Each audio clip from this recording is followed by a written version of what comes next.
15 Scary Things You Didn't Know About El Chapo Guzman, the notorious Mexican drug lord. Escaped from maximum security using a hole dug underneath the showers. The tunnel stretched almost a mile in length.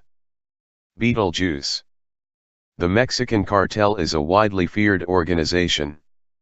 Miguel Angel Felix Gallardo, El Padrino, a former Mexican judicial federal police agent, is said to be the godfather of the Mexican drug trade, which quickly took off in the 80s.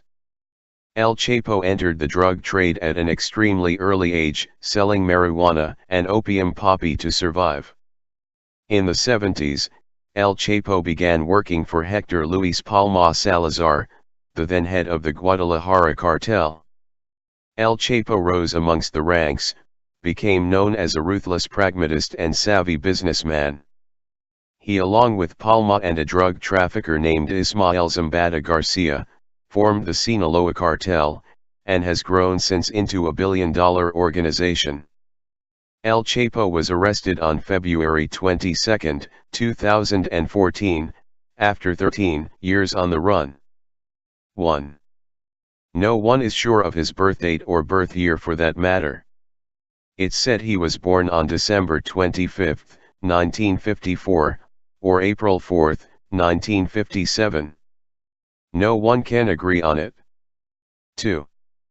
Forbes had included El Chapo in the ranks of the world's most richest, their billionaires list, but they dropped him, citing, his money was sketchy.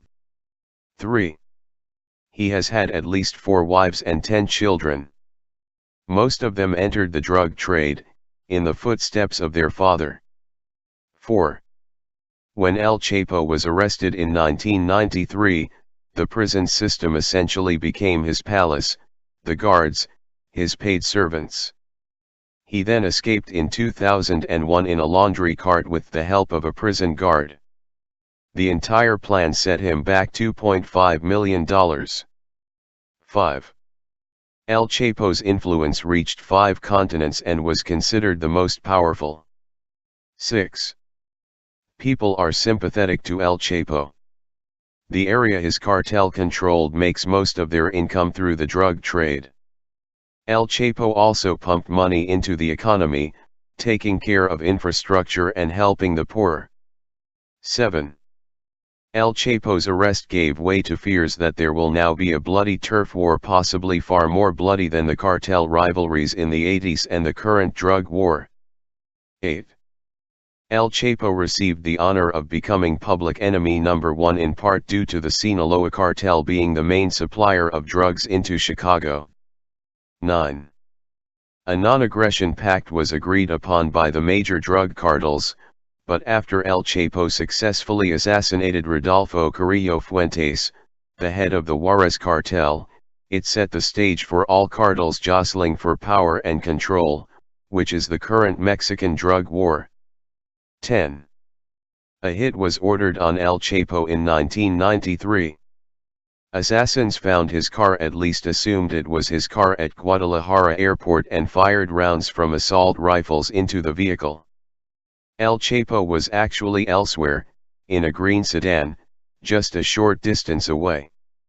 Cardinal and Archbishop of Guadalajara Juan Jesus Posadas Ocampo and 6 other people were killed in the attack, which drew worldwide coverage and turned El Chapo into a household name. 11. El Chapo's son, Edgar, was killed by 40 gunmen. In retaliation, El Chapo increased the level of violence, on the verge of an all-out war. 12. There are stories like this that say El Chapo entered a restaurant, confiscated mobile devices, ordered patrons to be quiet, had his meal and paid for everyone's for the inconvenience.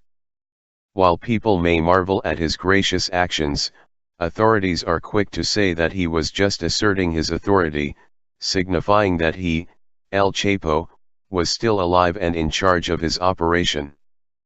13. El Chapo's family members are deep within the drug trade, which consequently led to many of his loved ones to be murdered. His brother, Arturo, was killed in prison. His son, Edgar, assassinated. His girlfriend, Zulema Hernandez, strangled and found in the trunk of a car. His nephew, Obed Cano Zapata, was gunned down at a party. 14. To assist his drug smuggling empire, El Chapo created a trade and shipping empire. This meant that he kept the drug trafficking business under his operation, instead of using third parties. 15.